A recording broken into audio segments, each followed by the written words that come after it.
ಇನ್ನು ಕೆಎಸ್ಸಿಎ ವಿರುದ್ಧ ಪೊಲೀಸರು ಎಫ್ಐಆರ್ ದಾಖಲಿಸ್ತಾ ಇದ್ದಂತೆ ಸರ್ಕಾರದ ವಿರುದ್ಧ ಕೆಎಸ್ಸಿಎ ಸಿಡಿದೆದ್ದಿದೆ. ಸಂಭ್ರಮಾಚರಣೆಗೆ ಕರೆ ಕೊಟ್ಟಿದ್ದೇ ಸರ್ಕಾರ ಅಂತ ಕೆಎಸ್ಸಿಎ ಅವರು ಬಾಂಬ್ ಸಿಡಿಸಿದ್ದಾರೆ. ಈ ಮಧ್ಯೆ ಆರೋಪಿಗಳಿಗೆ ಕೋರ್ಟ್ ರಿಲೀಫ್ ಅನ್ನು ಕೊಟ್ಟಿದೆ. ಮತ್ತೊಂದು ಕಡೆ ಅರೆಸ್ಟ್ ಆಗಿದಂತಹ 4ವರಿಗೆ ಜೈಲು ಫಿಕ್ಸ್ ಆಗಿದೆ.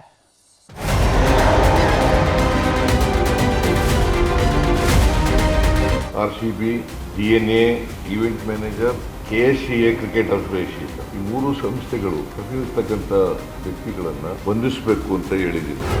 ನಿನ್ನೆ ರಾತ್ರಿ ಮುಖ್ಯಮಂತ್ರಿ ಸಿದ್ದರಾಮಯ್ಯನವರು ಈ ಹೇಳಿಕೆ ಕೊಟ್ಟ ಬೆನ್ನಲ್ಲೇ ಕೆಎಸ್ಸಿಎ ಆಡಳಿತ ಮಂಡಳಿಯ ಘಟಾನುಘಟಿಗಳೆಲ್ಲ ನಾಪತ್ತೆಯಾಗಿದ್ದಾರೆ. ಬಂಧನದ ಭೀತಿಯಲ್ಲಿ ಯಾರ ಕೈಗೂ ಸಿಕ್ತಿಲ್ಲ. ಇನ್ನೊಂದು ಕಡೆ ಬಂಧನದಿಂದ ಮುಕ್ತಗೊಳಿಸಿ ಅಂತಾನು ಇದೇ ಕೆಎಸ್ಸಿಎ ಆಡಳಿತ ಮಂಡಳಿಯ ಪ್ರಮುಖರು ಹೈಕೋರ್ಟ್ಗೆ ರಿಟ್ ಅರ್ಜಿ ಹಾಕಿದ್ದಾರೆ. ಎಫ್ಐಆರ್ ರದ್ದು ಮಾಡುವಂತೆ ಕೋರಿ ಕೆಎಸ್ಸಿಎ ಅಧ್ಯಕ್ಷ ರಘುರಾಮ್ ಭಟ್, ಕಾರ್ಯದರ್ಶಿ ಎ ಶಂಕರ್, ಖಜಾಂಚಿ ಇಎಸ್ ಜೈರಾಮ್ ಅರ್ಜಿ ಸಲ್ಲಿಸಿದ್ದಾರೆ. ಸಂಭ್ರಮಾಚರಣೆಗೆ ಕರೆ ಕೊಟ್ಟಿದ್ದೇ ಸರ್ಕಾರ. ರಾಜ್ಯ ಸರ್ಕಾರದ ವಿರುದ್ಧ ಕೆಎಸ್ಸಿಎ ಬಾಂಬ್. ಈ ರಿಟ್ ಅರ್ಜಿಯಲ್ಲಿ ಸರ್ಕಾರದ ವಿರುದ್ಧವೇ ಕೆಎಸ್ಸಿಎ ಗಂಭೀರ ಆರೋಪ ಮಾಡಿದೆ. ವಿಧಾನಸೌಧದ ಮುಂದೆ ಸಂಭ್ರಮಾಚರಣೆಗೆ ಕರೆ ಕೊಟ್ಟಿದ್ದೇ ಸರ್ಕಾರ. ಗೇಟ್ ಬಳಿ ಜನದಟ್ಟಣೆ ನಿರ್ವಹಣೆ ಆರ್ಸಿಬಿ ಹಾಗೂ ಪೊಲೀಸರ ಕರ್ತವ್ಯ. ಸ್ಟೇಡಿಯಂ ನಿರ್ವಹಣೆಯಷ್ಟೇ ನಮ್ಮ ಕೆಲಸ. ಈ ಪ್ರಕರಣದಲ್ಲಿ ನಮ್ಮ ಮೇಲೆ ಕ್ರಮ ನ್ಯಾಯಯುತವಲ್ಲ ಎಂದು ಹೈಕೋರ್ಟ್ಗೆ ಹಾಕಿರುವ ರಿಟ್ ಅರ್ಜಿಯಲ್ಲಿ ಉಲ್ಲೇಖ ಮಾಡಿತ್ತು. ಇದೇ ಅರ್ಜಿ ಸಂಬಂಧ ಇವತ್ತು ನ್ಯಾಯಮೂರ್ತಿ ಕೃಷ್ಣಕುಮಾರ್ ಪೀಠದಲ್ಲಿ ವಿಚಾರಣೆ ನಡೆಸಲಾಯಿತು.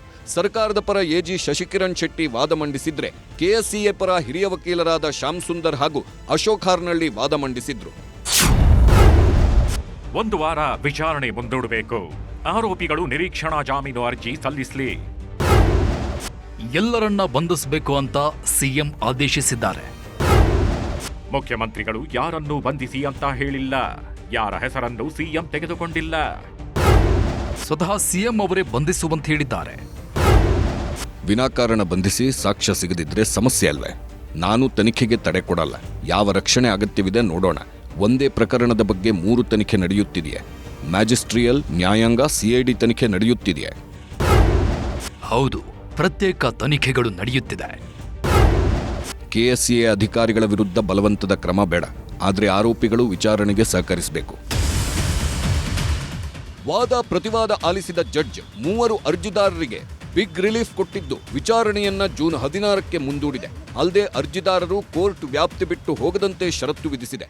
ನಮ್ಮ ವಿರುದ್ಧ ಯಾವುದೇ ವಿಧವಾದಂಥ ಬಲವಂತ ಕ್ರಮ ಕೈಗೊಳ್ಳಬಾರದು. ನಾವು ಇನ್ವೆಸ್ಟಿಗೇಷನ್ಗೆ ಸಹಕರಿಸ್ತೀವಿ. ನ್ಯಾಯಾಲಯದ ಅಧಿಕಾರ ವ್ಯಾಪ್ತಿಯನ್ನು ಸಹ ಬಿಟ್ಟು ಹೊರಗಡೆ ಹೋಗೋದಿಲ್ಲ ಅಂತ ಸಹ ಹೇಳಿದೆ. ಕೆಎಸ್ಸಿಎ ಅಧ್ಯಕ್ಷ, ಉಪಾಧ್ಯಕ್ಷ ಪ್ರಮುಖರಿಗೆ ಹೈಕೋರ್ಟ್ ರಿಲೀಫ್ ಕೊಟ್ಟಿದೆ. ಇನ್ನೊಂದು ಕಡೆ ಬಂಧಿತ ಆರೋಪಿಗಳನ್ನ 41ನೇ ಎಸಿಎಂಎಂ ಕೋರ್ಟಿಗೆ ಹಾಜರುಪಡಿಸಿದ್ರು.